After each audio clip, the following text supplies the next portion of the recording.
Morning, everybody. How's everyone doing this morning?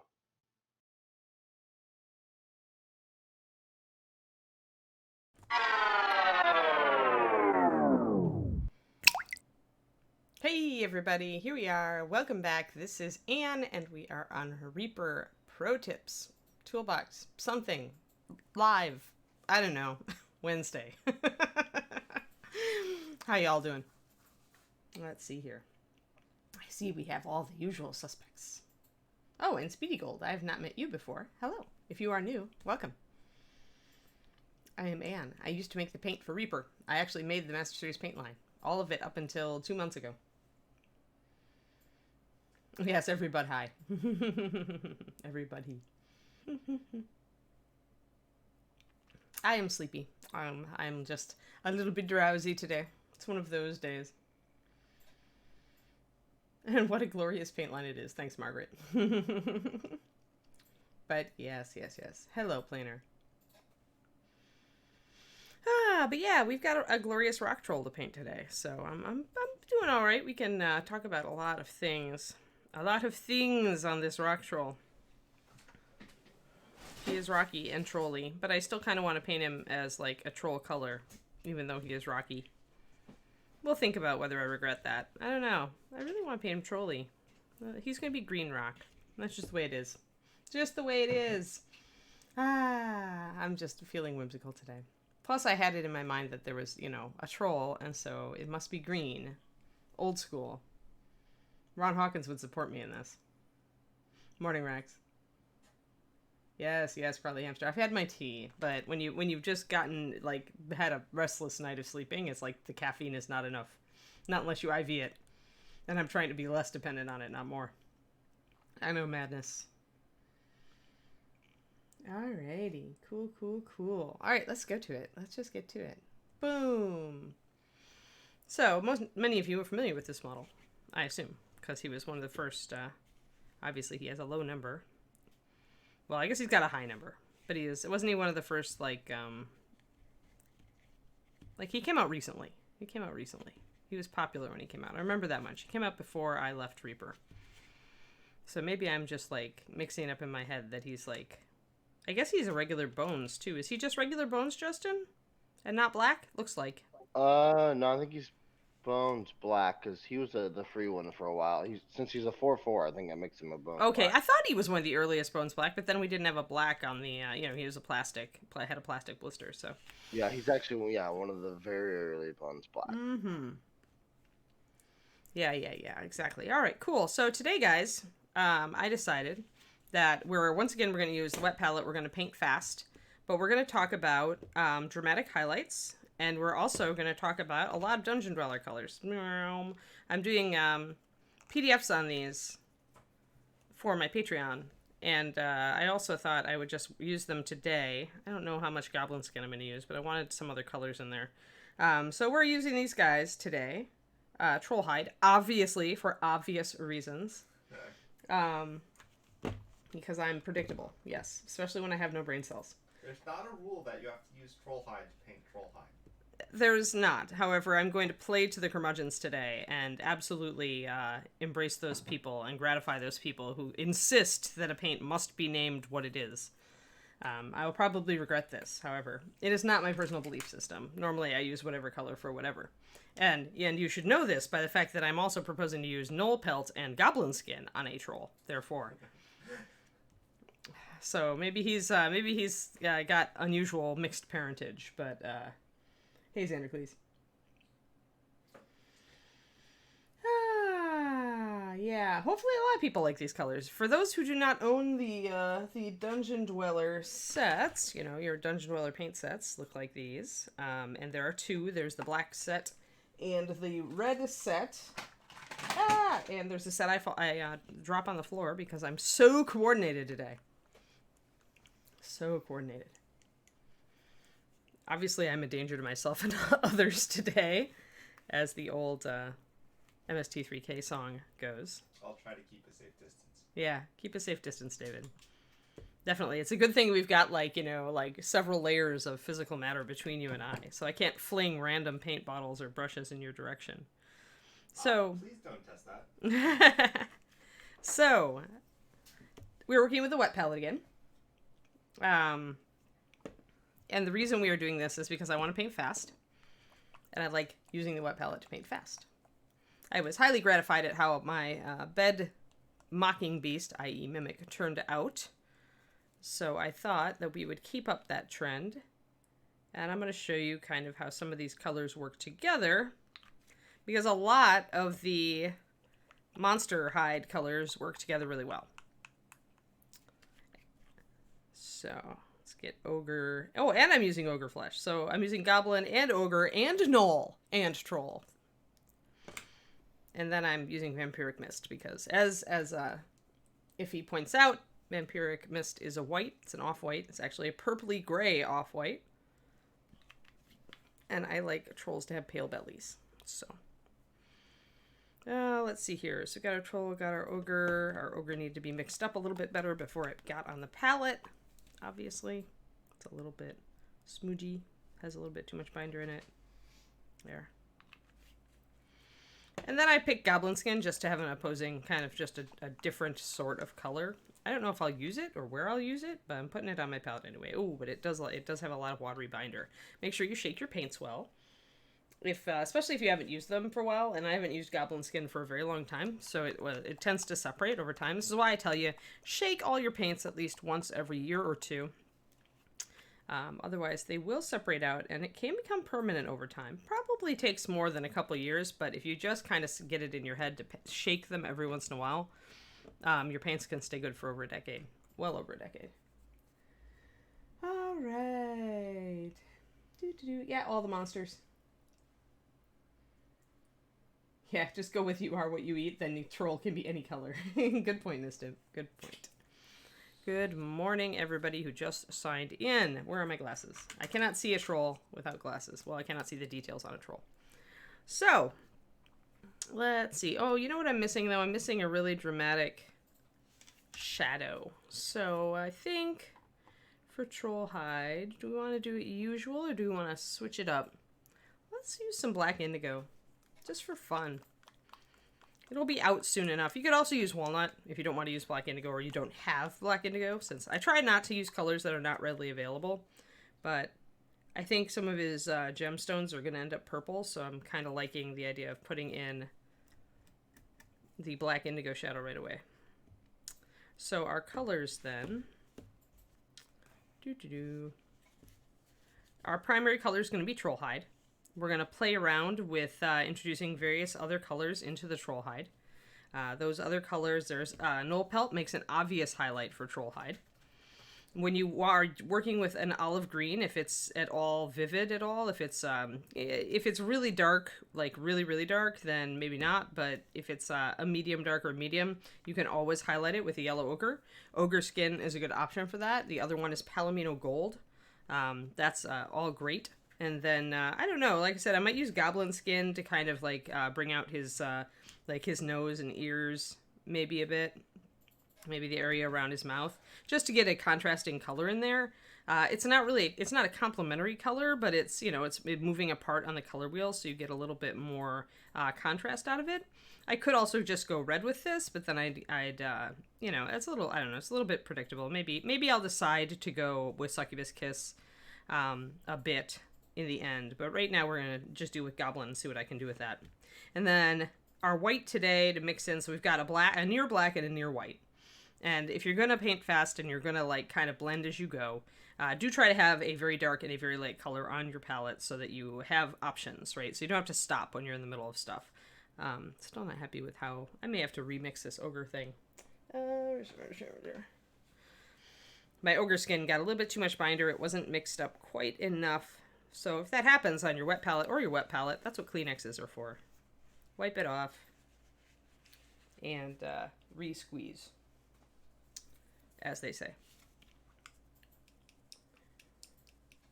Yeah, if you watched the last couple days, I've actually been doing fast, and wet palette for me this is my Mocking Beast from the last two. It only took us 2 sessions to paint it.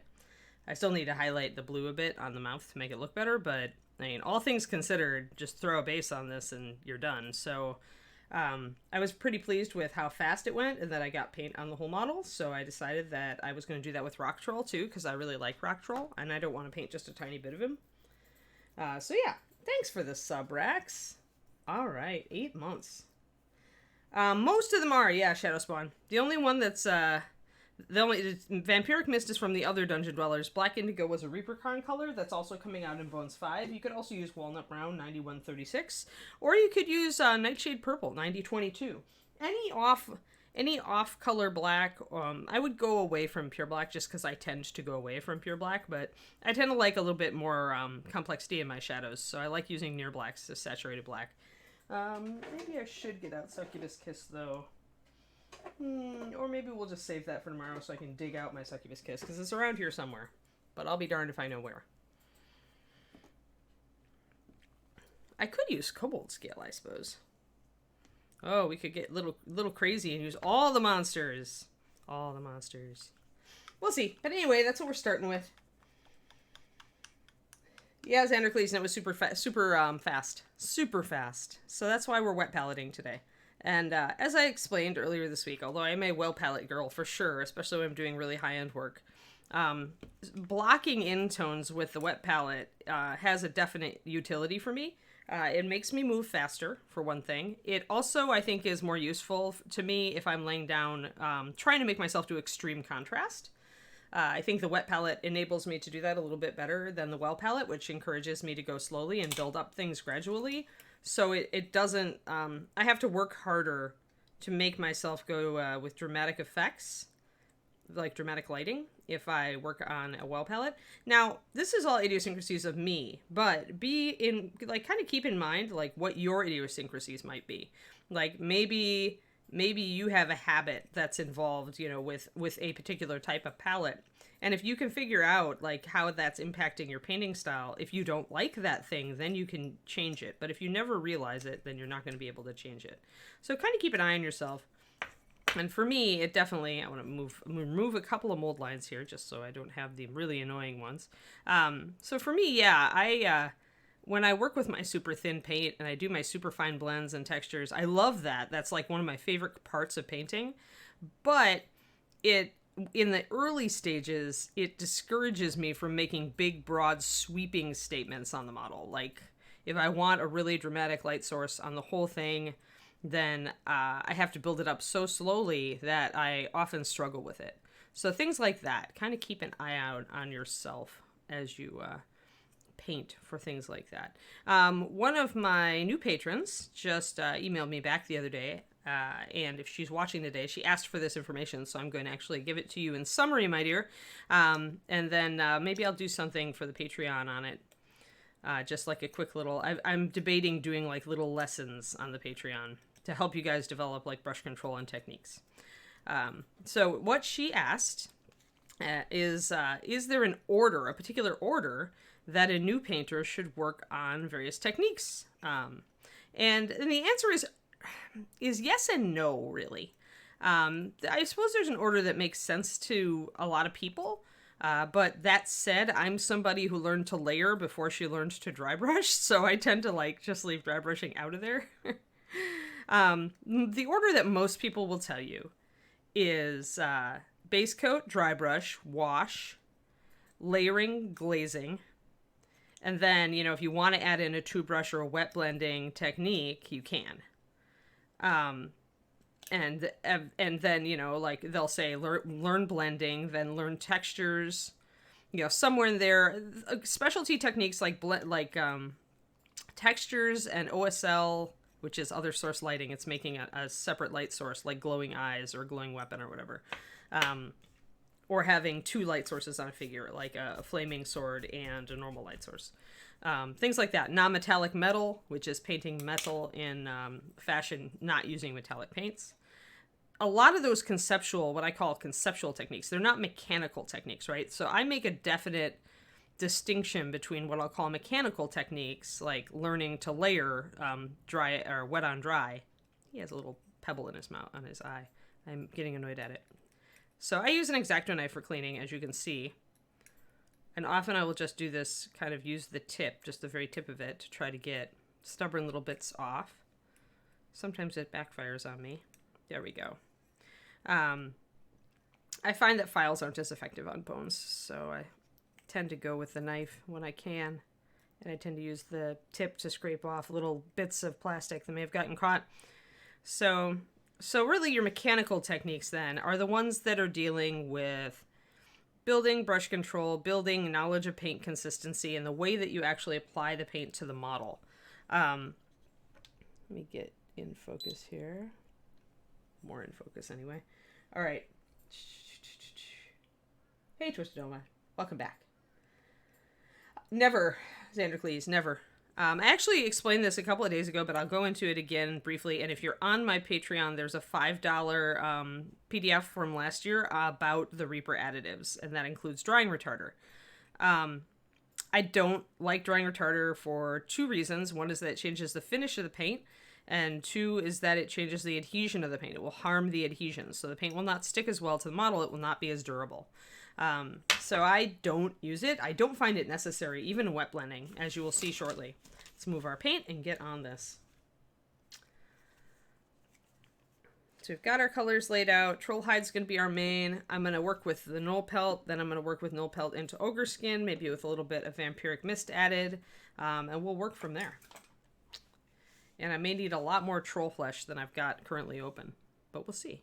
And I'm using a big brush again. Remember, thick paint, big brush. It goes together. It works together very well. I'm probably going to leave the gemstones on the top of his head and mostly not paint those. Because I know they're going to be a contrasting color. So I don't know that I want to put olive green over all of them. Sometimes if I run into clusters like this, I'm going to have to kind of paint the green over them. But I'll probably come back and paint them a different color later.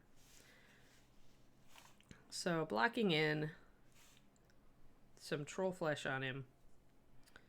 Now, if we want, say he's in the Underdark, but there's like a light source that's very dramatic up above him, like say there's a shaft of daylight coming in down through his cave, and he's standing under it, then you can get some very dramatic highlights and shadows. So, when you lay down, usually when you do this, you want to start with your shadow, but I want to actually wet blend. If you are starting with dramatic stuff and you intend to let your paint dry before you apply another highlight, then you should start as dark as you can. So I might even start with black indigo in that case, or a mix of black indigo and the Troll Flesh.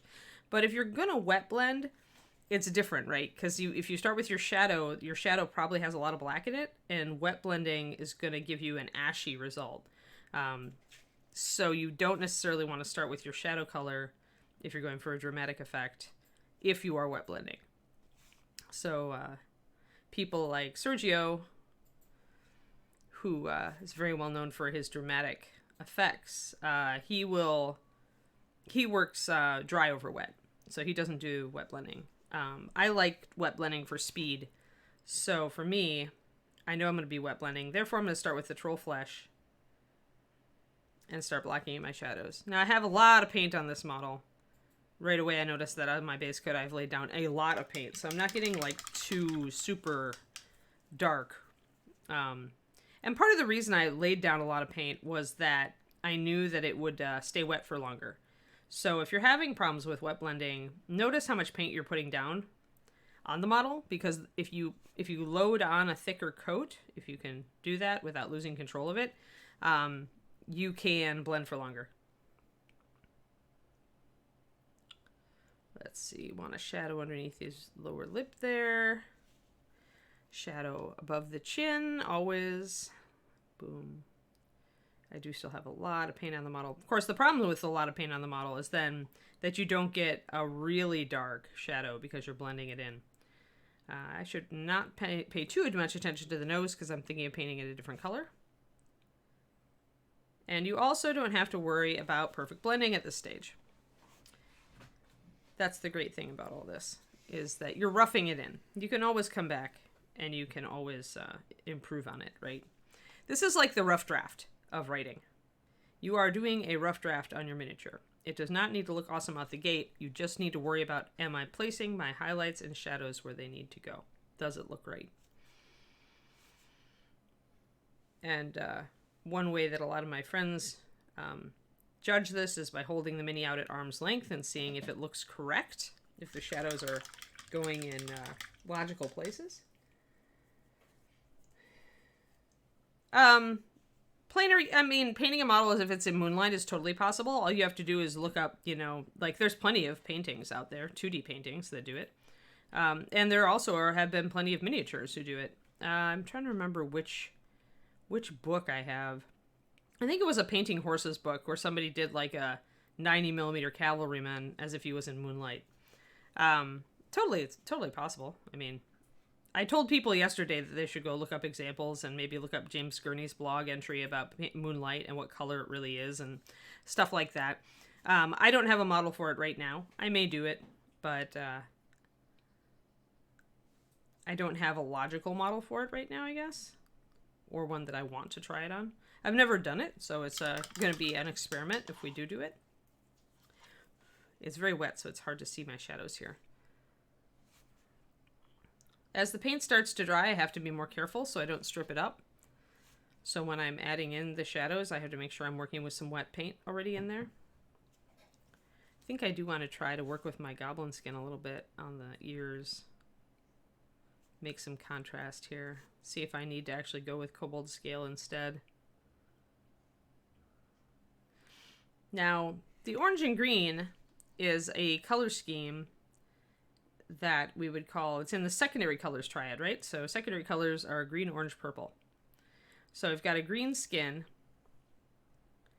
and then I'm bringing up, I'm introducing the orange as a secondary color in some of the areas that might have blood. This implies that I guess it kind of implies red blood. I don't know.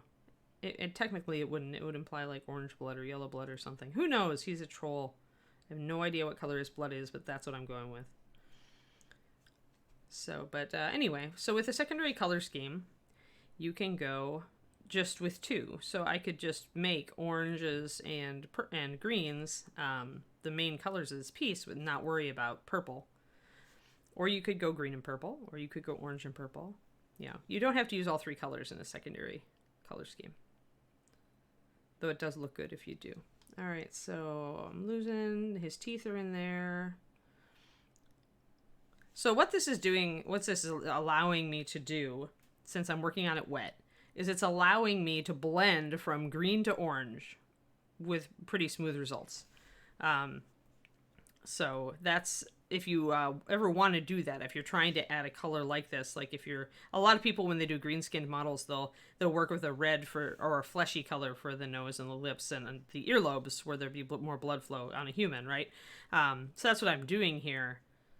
So it can be useful to just wet blend those together. Just make sure that you keep some of the pure color somewhere. Like in my case, it's the tip of the nose, the nostril here, the lip. And you can always layer it up stronger later or change it if you want. But I just want to have a little bit of color variation. He's drying slowly.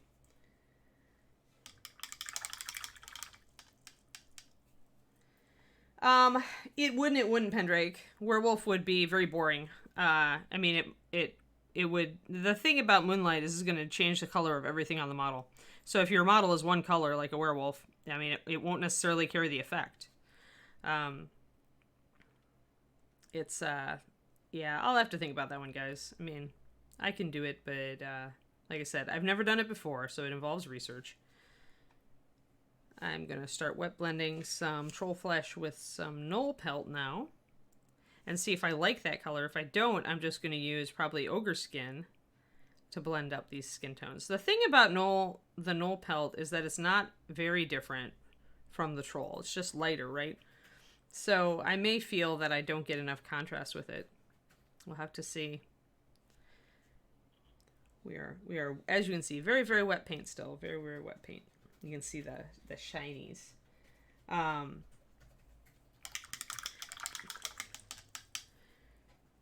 But yeah, I mean, it's almost, the thing is that when most miniature painters do a Moonlight paint job, they don't do just Moonlight. They'll do part of the mini in Firelight and part of the mini in Moonlight. You know, part of the mini in Torchlight or something like that. which gives them the contrast, and then the moonlight effect carries itself better because you have something to compare it to, right? You know what a model looks like in under a torch. You know what a human looks like in torchlight, and so you can then extrapolate that the bluish or greenish tones on the back of the model are moonlight. So sometimes it helps to have that contrast. Oh, I could just one of the earliest cool examples. I guess Victoria Lamb has done this very. She's a Golden Demon level painter who now runs Victoria Miniatures and is mostly a sculptor. But she, for her Golden Demon entries, was famous for doing the firelight, moonlight kind of thing. So there's probably a lot more examples out there with other painters that I just am not aware of.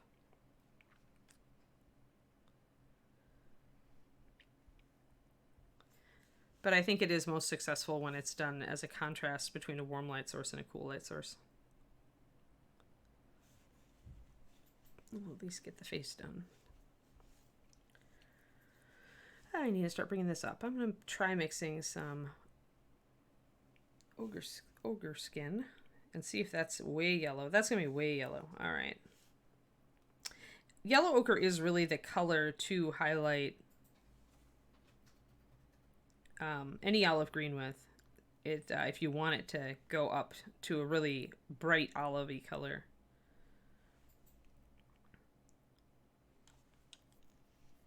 So I want some really high highlights. And Glenn, thank you. Thank you for the sub. 4-month sub. Awesome.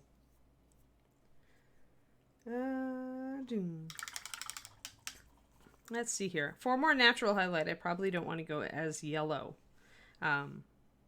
Remember when you use a strong color for your highlights that it will that'll start conveying the color of the light that's falling on the figure. So if you don't want a very golden light on this guy, if you want more of a natural light, mix in a little white so that you aren't quite as saturated in your highlights. You're more like that. Let's see here. I'm just going to try to figure out where my big highlights will go. Probably a little bit on the underside of the eye socket. Back of the neck is going to have light. Kind of imagine the light's going to catch the top of various masses. It may pick up the vein here. This is where you get to use your imagination in mini painting. When you're, this is what I call a conceptual technique, where you're imagining where the light is falling. And, you know, if you've got a lamp and you're actually aiming the model so that the lamp is shining that way, the lamp can help you figure it out.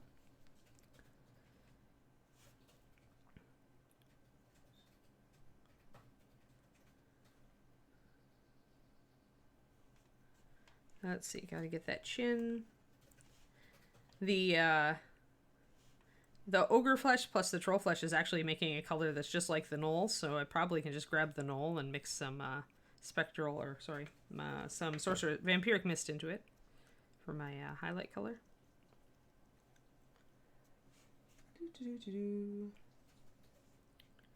Let's see here, I need to get the top of his nose for sure. Get the top of the head.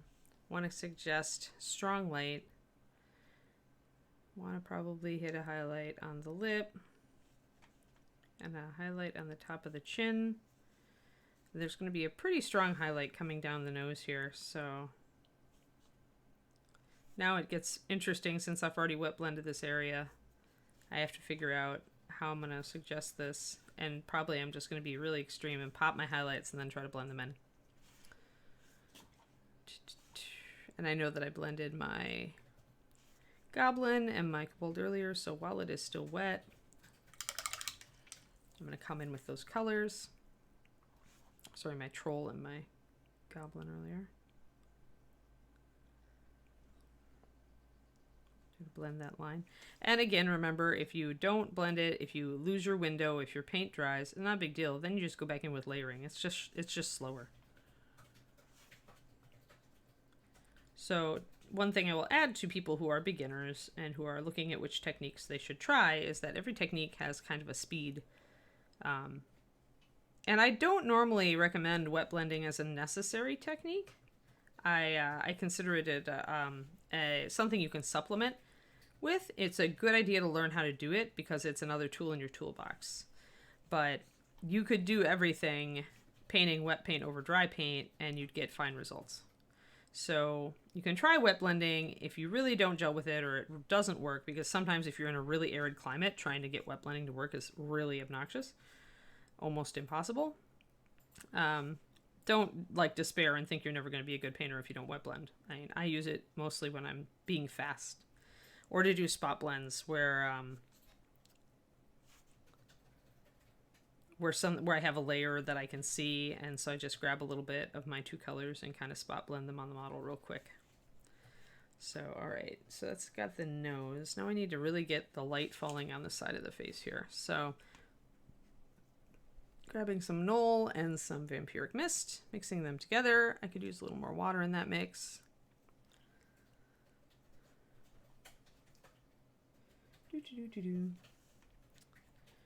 Let's see here. So we're going to get probably a little bit of highlight here. We definitely are going to pick up the light here. He has the little wrinkles here that we'll pick out. I'm going to bring up the highlight all on the top here because there's light falling on it. Your brightest highlights should go where your light is directly falling.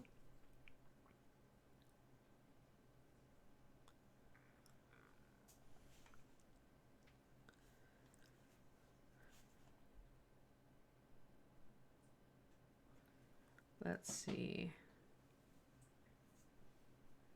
It's hard to tell here. The problem with this model is it's hard to tell what is what's kind of one of these gemstones and what's an actual feature of the skin.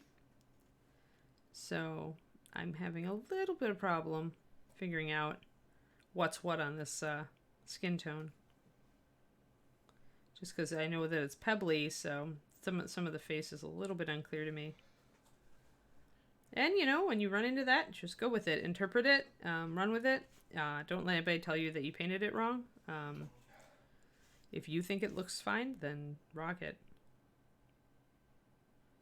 Doing a bit of a blend here so I can carry this highlight down to the chin. Though there is a little bit of a crease coming up from the underside of the jaw, so I don't want to lose the shadow here a little bit. I also really need to figure out where his teeth are. I think this is a tooth. Yeah, it is a big fang. All right, so at this point, I think I'm going to grab some walnut. I'm actually going to line the mouth so that I know what everything is.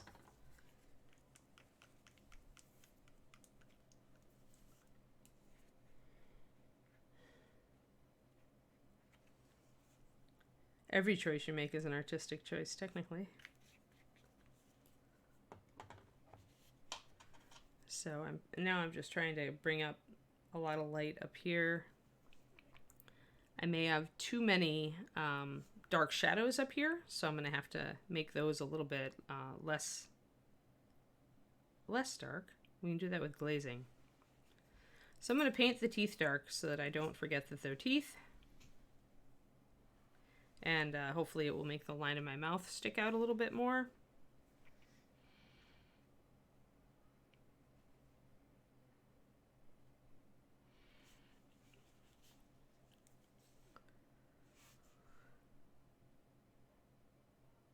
And don't expect to find it, like, it won't be easy when you first start trying to figure out, like, where your light should fall really strong. And, you know, it can be simple if you have a methodical mindset and you just kind of hold it up under the light source and paint what you see. You'll get very close to real on it.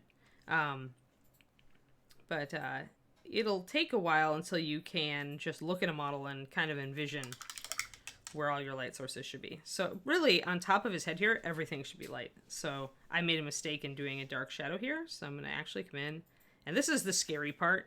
It's just like painting all of it light. You're just like, I have no contrast. But don't worry. You can still go higher than that, so you can have more contrast. But you do need to really convey the effect that the light is falling strongly. So you can't leave any of those dark shadows. You have to make, at this point, any surface facing the light, your shadow is going to be a lot lighter than your shadow is down here. So the color of your shadows is actually going to change, and the shade of them, the light versus dark, is going to change. And this is what I think keeps some people in an intermediate level when they're trying to do stuff like this, is that they're scared to do that. Like, it is scary. It is scary to just paint like a just big light paint explosion onto the top of the head here. But if I really want it to look like there's a strong light source, I have to do it. Have no choice. Must do. There's no try, only do. All right. It is a little difficult because I don't yet have like gemstones and stuff mapped in, but you know, you do what you can. All right. So for me, this sort of thing does not come natural. So some people, they say in writing that everybody has a free card. And what they mean is that some people will just take to a technique or a concept and it'll be easy for them. Like, they can really envision it. It really grokks with their style, you know, all that sort of thing. And other people will have to struggle with it.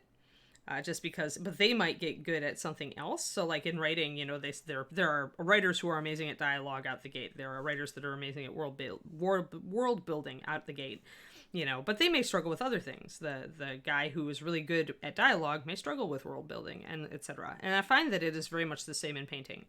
There's probably a technique as you learn as a painter that you're just going to love, and you're going to get good at it, maybe because you love it, or maybe just because it suits your psychology. But other things are going to be very hard for you. For me, envisioning light was really a battle. It was something that did not come naturally to me.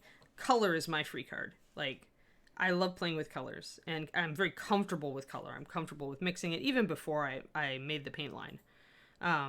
So I struggle with this probably as much as you guys do, which is why I'm going to sit here and do a lot of fine tuning and correct myself, right? Because I don't necessarily get it, right? Light is not my free card. And I've always had to try harder to be good at it, to make it look right. So for me, painting something with a dramatic light source, I usually have to kind of gird my loins before I go into battle, because I know that it's maybe going to be hard and I'm going to mess it up and I'm going to have to correct it.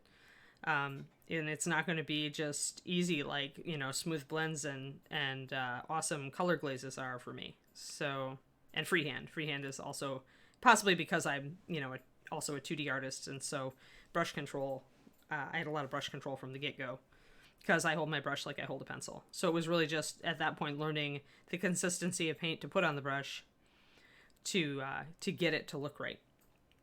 So we're getting there.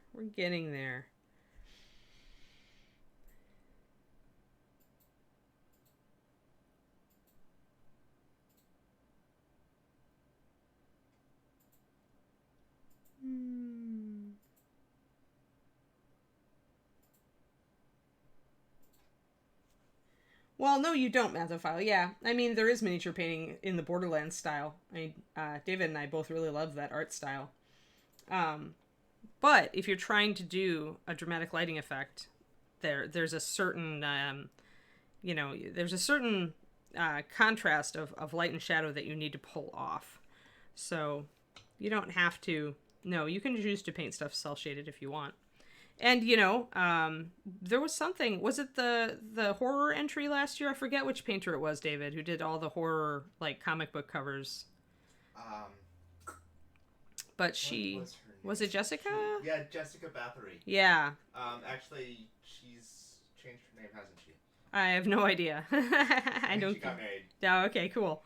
But yeah, so somebody last ReaperCon did a series of like horror comic book covers as those are the backdrops for her figures for the busts and stuff.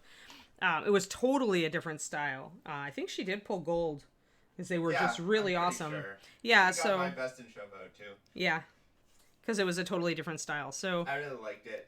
It was definitely Borderlands or comic book style because of all of the black lining and like cross hatching and that sort of thing. Yes. But I think even for that, like, you still need to understand light and shadow to do a good job of that. Just because you're sort of taking that input and you're translating it into like a different style, you still need to know where the shadows go, and you still need to reflect those just in a stylized way. Right. What he says. My boyfriend is so wise. He also has much better words than I do today. So I'm importing David. There we go. David Wisdom. Hashtag, hashtag David Wisdom. Yeah, and photography, you're right, Mathophile, is like photography can also be your bane of your existence when you're trying to pull off something like that. Or it can be your help. Like, the camera will usually tell you if you're getting something wrong as far as light positioning goes. So now I'm like really, you can see how lightening up the top of his head, see how it looks like there's definitely a dramatic light source now. Like the only place it doesn't is where these little pebbly scales are, because they're, you know, I might paint them a different color, but maybe I'll do them in green just to make everything look right.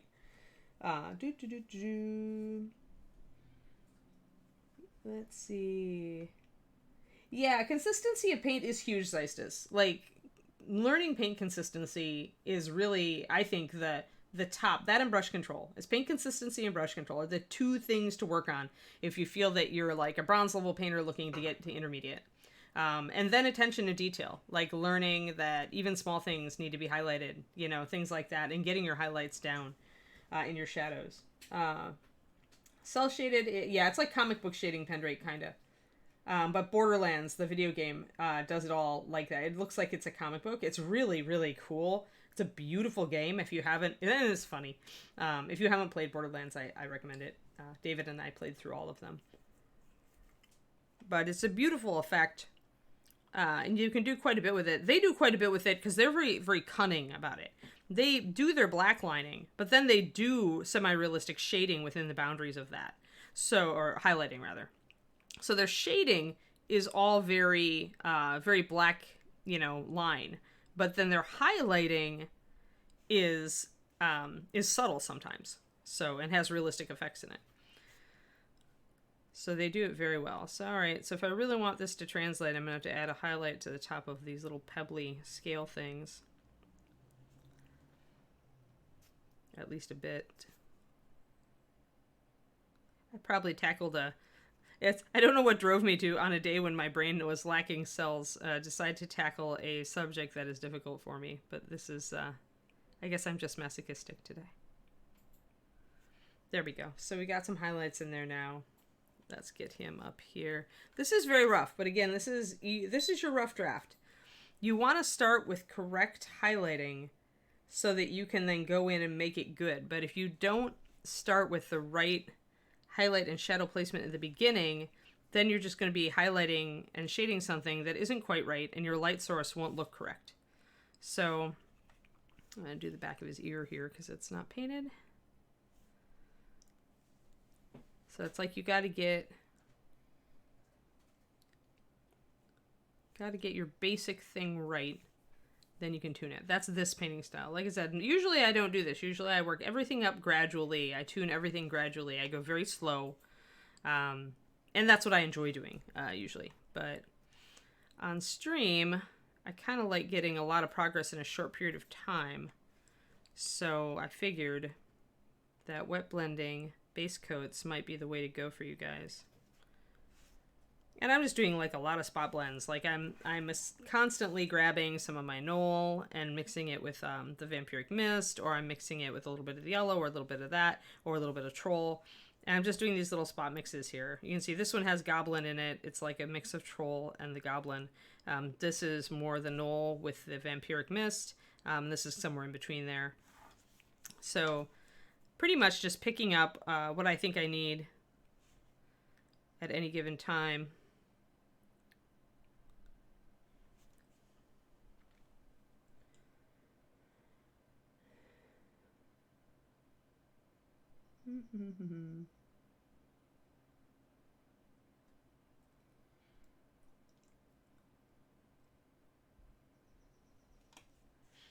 Yep. Yeah, I mean, anime, that any of that sort of resource, yes. Comic book or anime resources can show you, like, highlight placement and break it down for you. It's a good idea.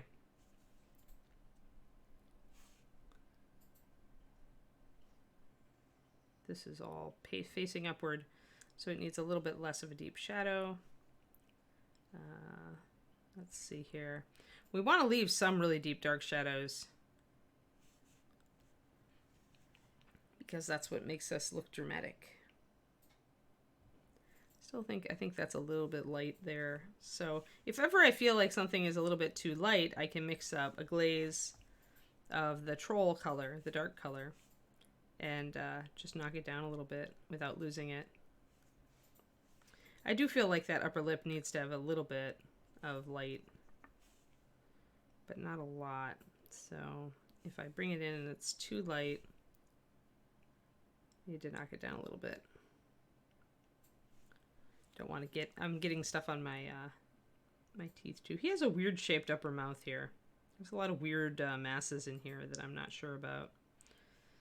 This side of the face is a little bit clearer, where I can see the muscle that comes down off the nose here and goes around the mouth. But I can always knock that down if I feel like it's too high, because right now it's kind of mucky. There, it's a little bit better. When it's a complex figure like this with a lot of different bands of muscle and cord and tendon, it can be a little harder to figure out where your highlights and shadows should go.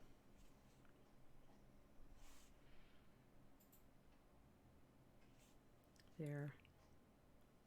And these guys, maybe I want to get a little bit of light up here. There's a bit of a shadow here under the brow, but it doesn't need to be quite that dark. Although you can see, I hope you guys can see kind of how you're getting that dramatic light now, where the forehead is really lit up, the top of the snout is really lit up. So now my job is to like catch the rest of this stuff and make it look right in accordance with that. I do want to get a bit more down here. And I need to re-highlight up here because I just plastered it with light. But in reality, there would be lighter and darker areas. Even though all of this is light colored, it would still have highlights on shadows.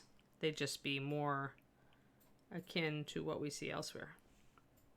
So I could take some vampiric, mix it into my knoll, and bring up a brighter highlight toward the top here on each of these little furrows in his brow.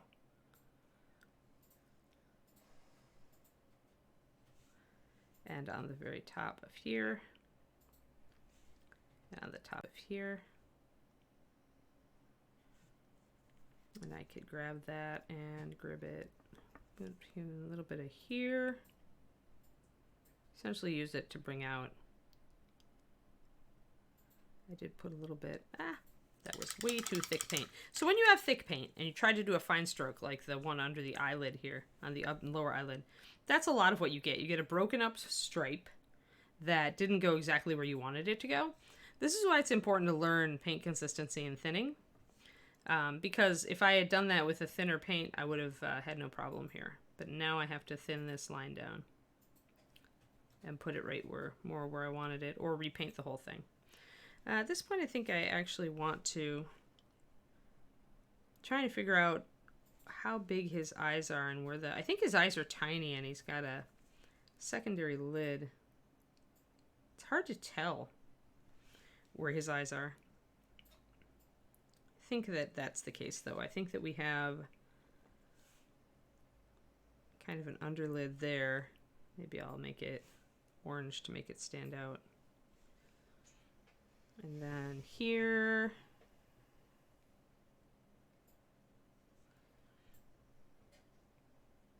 boom.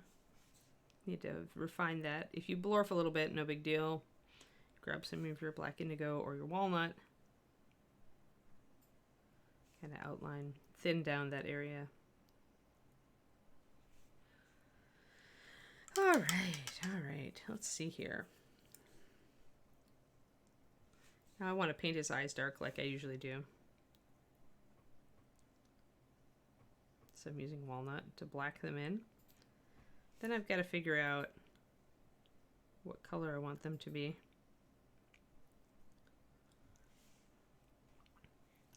Still don't quite like this one. Back and forth, back and forth. All right, let's block them in white. Mathophile, I don't. I use these, which are 3 times magnification reading glasses.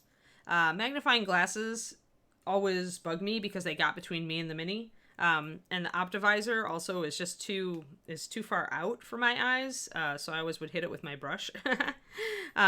So reading glasses are, for me, the best scenario for magnification. They let me...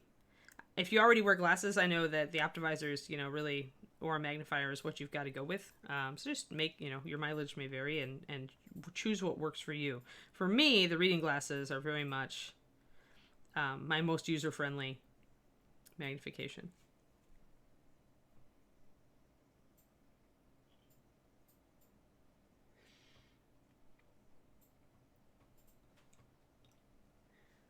Yeah, the 10,000 hours rule for mastery. Yep.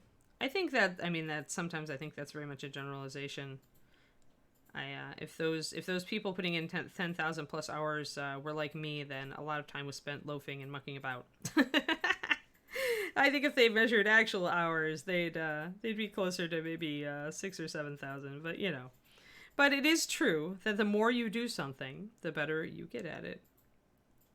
So you should. And I still muck things up, and I've got immense amounts of hours in painting at this point. If you count both 2D and I think his lower lip might go all the way up here.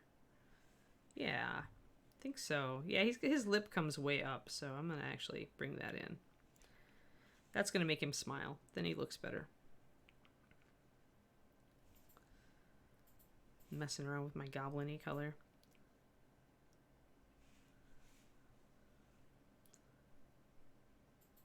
You get his little narrow lip there so that he looks like he's smirking. Smirk.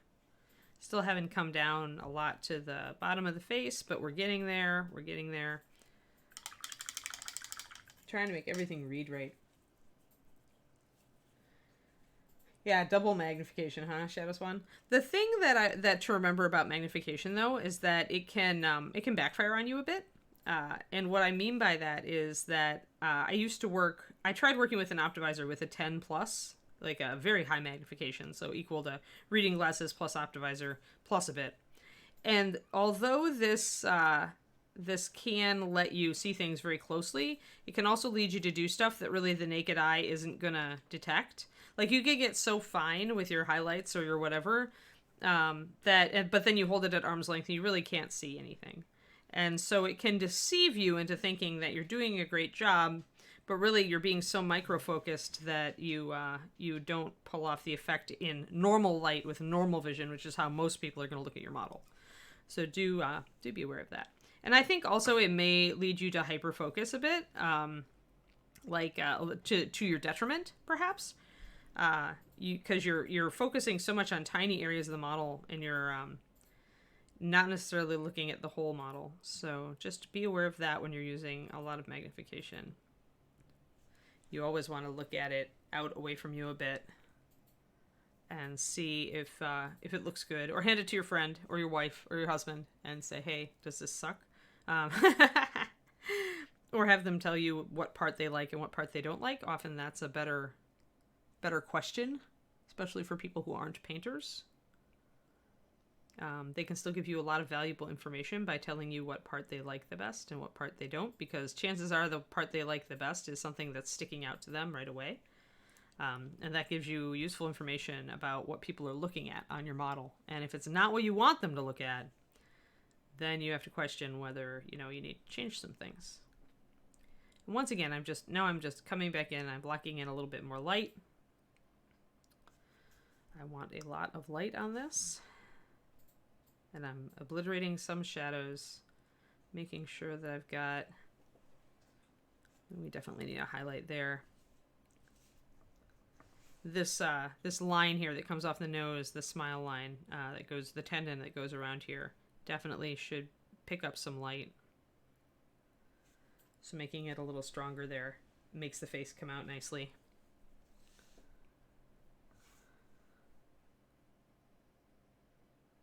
It'll be a little bit easier when we get down here. Probably tomorrow I'll do the chest and the back and show really quick dramatic muscle highlighting. The face is very complex, so it's taking a while. It's got a lot of lines and bits. Yeah, Dragon Eye Miniatures. I mean, sometimes if people have like, who was it? There's a friend of mine with astigmatism, I think, who had to pretty much switch to different types of glasses every day because her vision was just a little bit different every day, which was just like even throughout the day it would vary depending on what she was trying to read or look at. So when your vision is like that, you just gotta grin and bear it and just find what works and just do whatever. Never let somebody say that you're using too much magnification if your eyesight is just not where it needs to be. I mean, everybody's got their own handicaps to work with, be it a bad back or wonky vision. I'm going to actually put his little eyeballs in here. Our little tiny eyeballs. What is it with trolls and tiny eyeballs? I guess they just depend more on their nose for smell, right? Maybe their sense of smell is more developed than their sense of vision. And I blorfed that eye, so... Oh, perfect. Shouldn't jogger? Yeah, see, I used to have, like, really nice close-in vision. Then I hit 40 and my warranty expired, and the next thing I knew, I had to use reading glasses. Hello, K-Sauce.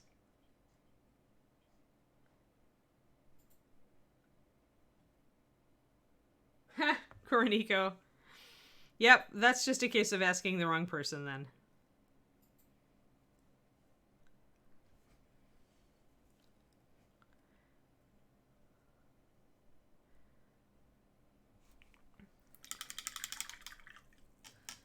Find somebody who likes NMM to give you good feedback.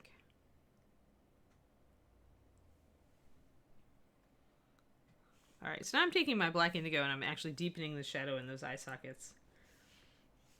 So this part of the face is more lit, and this part is currently more in shadow. But we're working on it. We're working on it. We're getting there. I'm actually getting to the point where I like this. And that's a good sign. Like, when I start looking at it and going, yeah, maybe, you know, then I'm like, I'm getting there, getting there. Hey there, Canadian Gecko.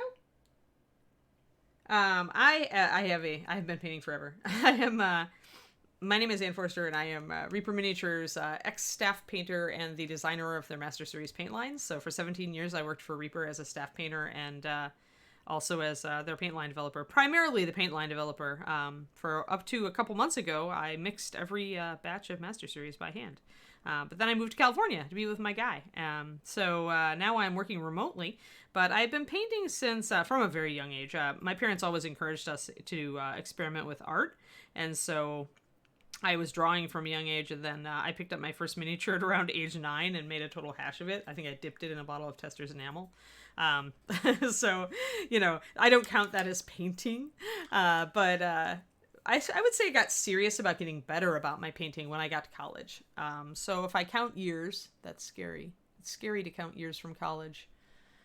About 25 years, thereabouts, that I've been seriously working on my painting. And today I am definitely Canadian Gecko out of my comfort zone because I do not normally use a wet palette, and I do not normally try to work fast and do dramatic lighting like this. So I'm actually trying to... This week has been kind of wonky, and I've just been trying to push myself to do stuff that is outside of my comfort zone to play with it. So we've got Reaper's Rock Troll, and we're just trying to bring him up with some dramatic light sourcing. Because I want it to be like he's in a cave and he's got a really dramatic light coming down. Like maybe there's a crack in the ceiling and he's got daylight, just this shaft of daylight coming down. So I want really dark shadows and I want some bright highlights. And actually, if I look at him, his head is turned a bit. So keeping a lot of it in shadow on this side is going to be just fine. Yeah, no problem. Yes, I have a lot of experience. I still do some 2D art as well. But in general, I learned more about painting, acrylic painting, from painting miniatures than I ever learned in art school. So I am a big proponent of anybody can do this. You don't need an art background to get really good at miniature painting. And in fact, getting good at miniature painting may make you better at like 2D art if you have an interest in drawing or painting on canvas.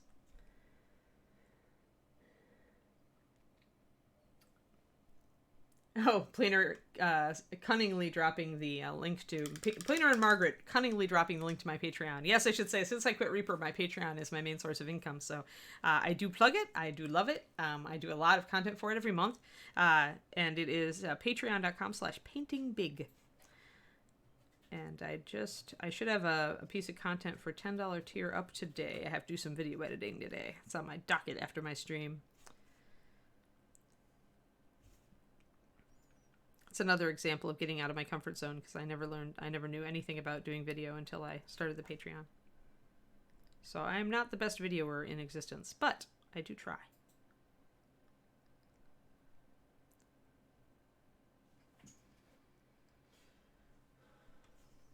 That's why I take advantage of Justin's expertise at Reaper. He's the guy who runs these streams for me. He's helped me a lot because he is the expert, right, Justin? You're the expert? Yeah. And Justin is also the local disembodied voice. So if you hear Canadian Gecko, if you hear the disembodied voice, that's Justin. He's Reaper's videographer and, oh boy, everything, really.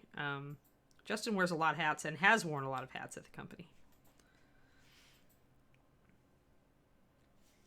There we go. So we got some good... We're getting there, right? We got some good dramatic lighting going on here.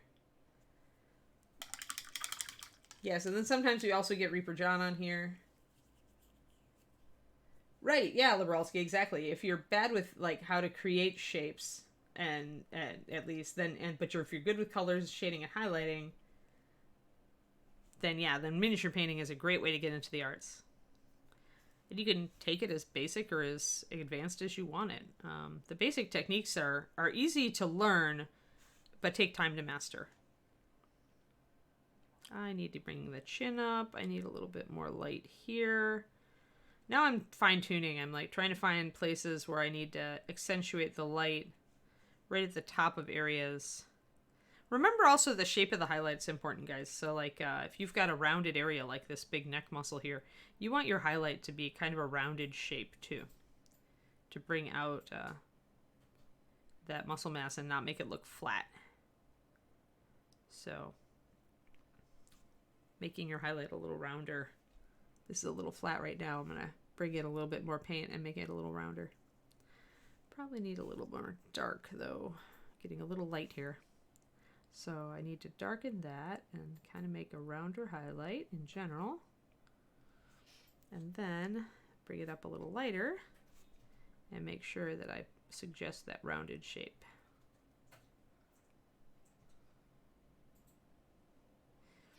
And the other thing to think about, I guess at this point, I lost a little bit of that, is texture. Because the skin, obviously troll skin, could be quite textured. So you could also just kind of do a lot of stippling brushstroke or slashes, little slashes, like if the skin is kind of like an elephant's. You could do it that way to suggest a scratchy skin tone. That's perfectly legal. You don't have to have smooth blends. You can do texture. And this is a good model for texture. All right, so I think I need a little bit, just a little bit here on the side of the neck. He would have a little bit of bounce light there.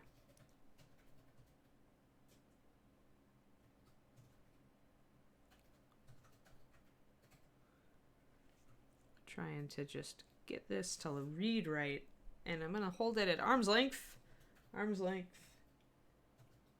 It's getting there. It's getting there. I'm not happy with the neck. I'll have to work on the neck. I think I'm probably got my highlights in the wrong place on the neck. If you hold it out at arm's length and there's something that isn't reading right, you're correct in that assessment. Like that should be a flag to you that something needs work or isn't quite right on your highlighting. There. Now, one of the ways that you get this dramatic highlight shadow thing is to have really brighter highlights next to really dark shadows. So you get that very dramatic appearance. It's a lot like NMM in that way, although your highlights are in different placement. than you would if it was trying to suggest metal without using metallic paints.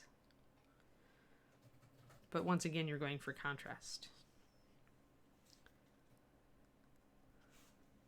I still am not happy with this upper lip. Like, I just think that the sculpt is a little wonky there. So, we will see. I think I need to lighten this whole area. There's a lot of times I'll leave a dark shadow, like right in here, when actually, if I look at it, the light is probably falling, like, this is facing upward a little bit, so I could lighten this shadow a little bit and probably have a better effect. So, kind of double check yourself on that. Make sure you're not just painting dark just because there's a crack. Make sure that it's actually a crack that's tilted away from the light source. And if it is facing the light source, you can still put a shadow, just make it lighter. See, there. That looks better. And then I'm going to bring in a little bit of that. I'm going to get the chin up here. I'm going to judge this jawline. I think I need it a little lighter. So bright highlight there, but I think I still need a little bit down here, a little bit brighter.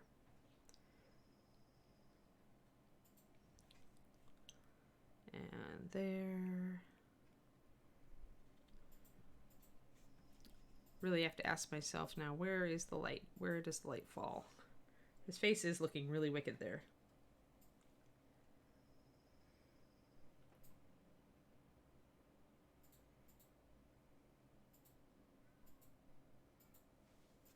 If I was layering for good Mathophile, I would be doing the opposite direction. Like if I was working with thin paint and building up highlights, I would be doing this. And doing it in multiple layers. But as I'm working with slightly thinner paint, thicker paint rather, what I'm doing is I'm actually taking advantage of the fact that a thicker paint will particulate when you kind of scratch it over the surface. And so I'm trailing off my brush stroke instead of asking it to build up. So that's why I'm doing that, and then usually I'll grab some other color that's a little bit more dark, and if I need to blend this, I'll blend it a little bit. It's the problem of using thicker paint. This is very, very rough. But you can utilize thicker paint like that if you don't mind the texture. It's almost like you're using, at that point, it's almost a dry brush stroke because you have thicker paint on your brush and it is somewhat drying, and so it's getting here. Let me see if I can get it real close so you guys can really see the flaws. Maybe like thinner like that. There. So you can kind of see my brush strokes trailing off here, right? So that's what I'm doing right there is I'm doing this and I'm kind of like really lightly almost dry brushing over the top of this to drag that color down just a little, but not a firm brush stroke. And that's, like I said, it's a function of the fact that I'm using thicker paint. So I'm not using a layering stroke because a layering stroke wouldn't work. With thicker paint, it's where you first layer paint down and pull it that you're going to get the strongest paint. With thin paint, it's the opposite. You started brush stroke and it's where you lift up your brush that the lightest paint comes down. It's physics. It's just mechanical, like fluid mechanics. So a thick paint is going to deposit right away and then thin, and a thin paint is going to start thin, and then when you pull it up, it's going to leave that little layer of puddle. Ta-da. Does that answer your question? Did I understand your question? I always have to check. Because, like I said, I'm slow today. I probably do need another cup of tea. Let's see. I kind of want double chin here, I think. Good. Awesome. Doesn't make sense because it's weird, right? It's I don't usually use thick paint, so. And this is just like part of the learning process where I say that probably the most important thing for you to learn as a painter who's trying to get better is paint consistency. Learn how the paint acts and learn how to utilize that. Maybe I should make up some exercises. I was thinking about that this morning. I'm making up some exercises for my Patreon to teach paint consistency. So you could do like the exercise and think about what you're doing and maybe learn a little bit, get a little bit more familiar with paint consistency. I'm not a little bit too light there. Trying to make, there's kind of a wrinkle above his chin because his chin pushes up. So he almost has a double chin. So I'm trying to like bring that out. Let's see. Let's go back down to here though. It's where I'm comfortable actually painting. So he's in focus where I'm actually painting. There we go. Hello, Chinner. Good to see you.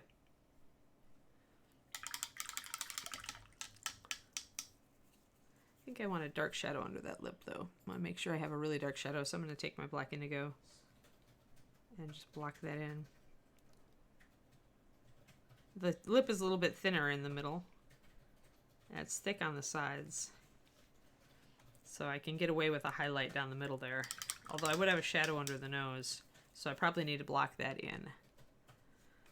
So I'm going to actually block in the area right under the nose with a dark shadow, all the way down to the teeth. And then, if I really want that to look right, I have to kind of blend that shadow off into the sides here.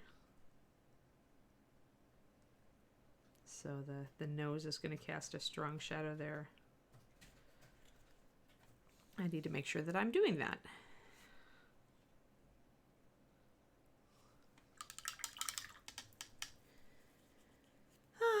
Yeah, we're doing wet palette, Jinner. Totally alien to my usual process. This is wet palette week.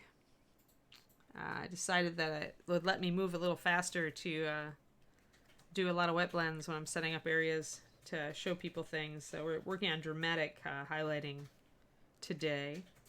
I think my face is coming up pretty well. I wonder what color I'm going to make the teeth. I'm probably going to have to mix something. Luckily, I have colors that I can mix something. Let's pick up a nice bright highlight.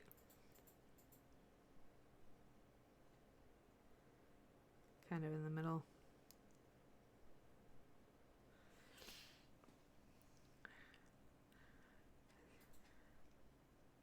That might be a little bit. I might need to bring a little bit of that down into the chin. Even though the chin is kind of flat. It's got kind of an odd pucker in it, but I want to bring a little bit of that highlight down, I think. And I think I need that shadow to come up and be quite dark. So with dramatic highlighting, what you pretty much are doing with really dramatic highlighting is you don't have as much mid-tone, I guess, in a way. You have a lot of dark shadow, a lot of bright highlight, and your midtones are much more condensed.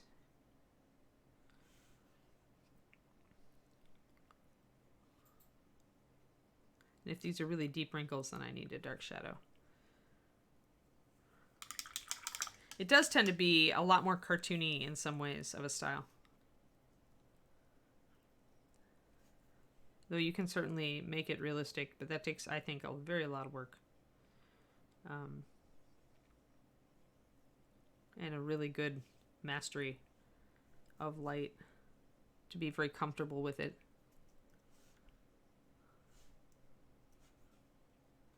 Let's see, I think I want a little bit. And the rough brush stroke I'm getting is entirely because I'm using thicker paint. So thicker paint is going to give me rougher brush stroke. Hello, Aki? Hey, welcome. You are welcome. I'm glad you finally made a live stream. Welcome to the gang. I'm really glad you found the faceless horror useful. I really do think he's the best way to learn eyeballs. All right, well, let's make a little brighter highlight on the upper lip here. I want it to look wet, so I want it near white. Let's see. Maybe we'll start a little bit down. So if you want something to look really wet, make your highlights small and sharp. So first I want a basic highlight, and then I probably want a real sharp highlight. Boom. That'll make his mouth look wetter.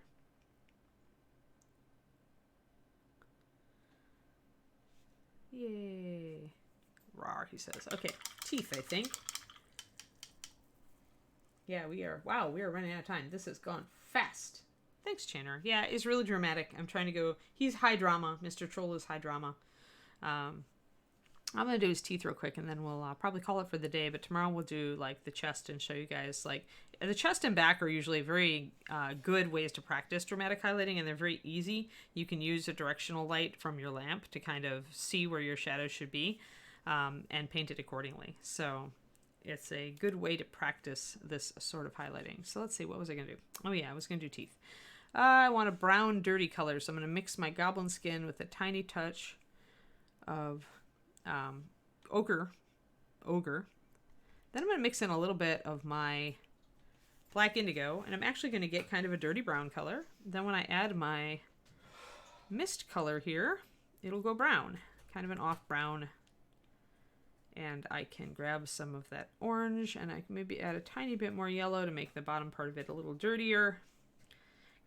Or I think that trolls probably don't have very clean teeth, unless they're very good at using bones as toothpicks. But even then, I don't think that that's really going to give you pearly whites. Might give you pearly yellowishes. Get our teeth kind of, at least kind of put in there.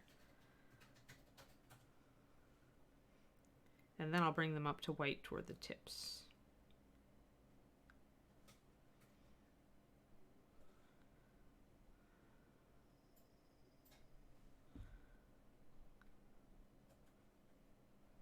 Yeah. Troll teeth.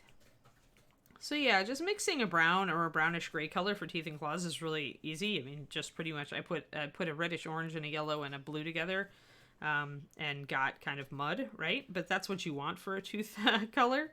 So this is where if you try paint mixing and you end up with a lot of mud, this is good. This is where mud is good for mixing teeth colors.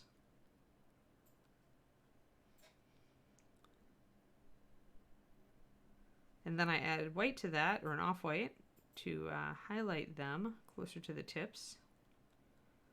And then the very tip can be almost pure white, or in this case we're using Vampiric Mist, which is an off-white. And bringing those up. I don't know, I'm concerned this troll may be partial vegetarian. He's got a lot of flat teeth, guys. Maybe he's just ground them down and stuff, but he could be a mushroom eater. Maybe he's not as unfriendly as we think he is.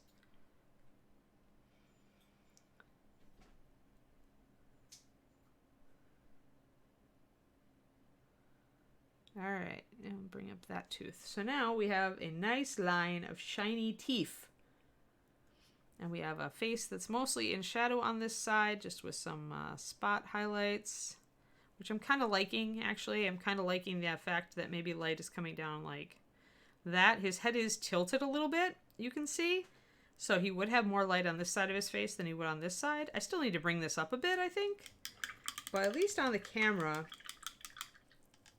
it's not looking bad.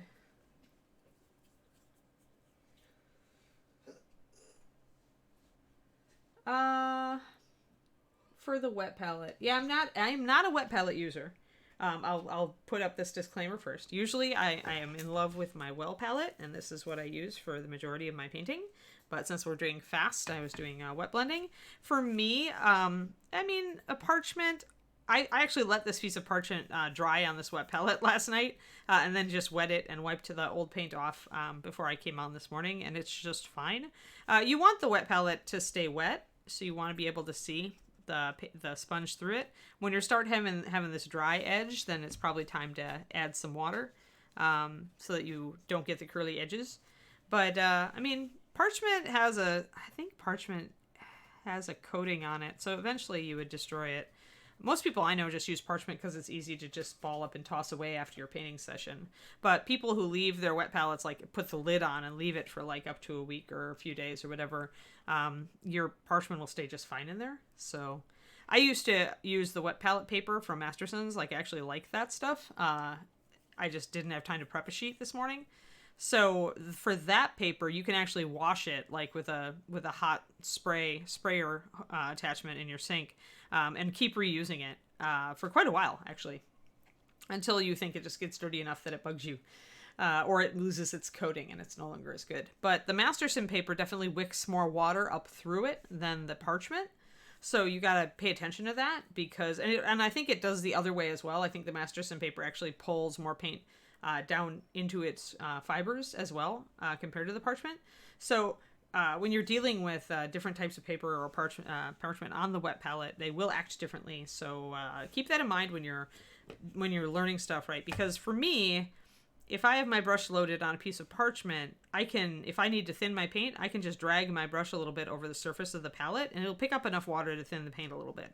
If I try that on a Masterson palette, I'm going to end up losing some paint, probably a little more paint because it has more texture, the paper does.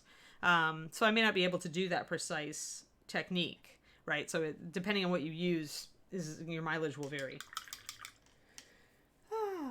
Hopefully that helps. Yeah, I mean, that's just it, right? If the paper gets too much paint on it or too dirty, I'm going to just toss it and start over. Unless I need, like, if I really need these colors, if I'm going to work on Troll, but I'll probably put these colors out again new tomorrow. Just because I've got a lot of little blobs of mixy spots here. So this, I probably am the person who changes out their paper a lot because I like, and this is again why I like the porcelain palette, is because I can clean it. And so I start with this fresh feeling, like the white paper, right? The blank white paper. So I'm afraid I am the person who probably will also do that with the wet palette. Changing out the paper every time I start, a new session would probably be, if I used the wet palette more, then probably would be the way that would work. So yeah.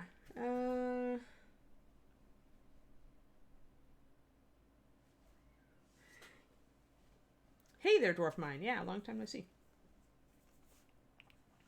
Yeah, I don't know. Rock trolls are still trolls, so they must have regeneration, huh? I don't know. All right, well, guys, I think we're going to call it there, just because we're getting close to 11. So I have a small dog who will wake up soon and need to be taken out. But if you guys have any questions, shoot, and Justin can look for a raid for us. I actually have one. We have two options. I'll let you decide. Okay. We have Sky Daddy, which is our resident friendly body painter. Yes. Yeah. Or we have Mocha. Oh, that's a really hard call. What's Sky Daddy doing today? Let's see.